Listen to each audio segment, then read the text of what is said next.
কয়দিন ধরে ছেলেটাকে মিস করতেছিলাম। ছুটির দিন, কেমব্রিজ ইউনিভার্সিটিতে পরীক্ষা দিতেছে।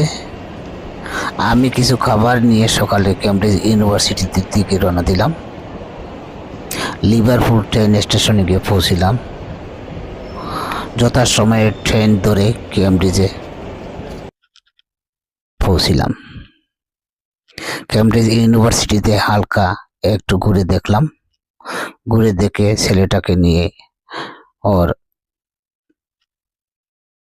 স্টুডেন্ট একাডেমির দিকে রওনা দিলাম। স্টুডেন্ট একাডেমির দিকে যেতে যেতে রাস্তায় যেখানে কোভিড ভ্যাকসিন আবিষ্কার হয়েছিল সেখানে গিয়ে পৌঁছিলাম।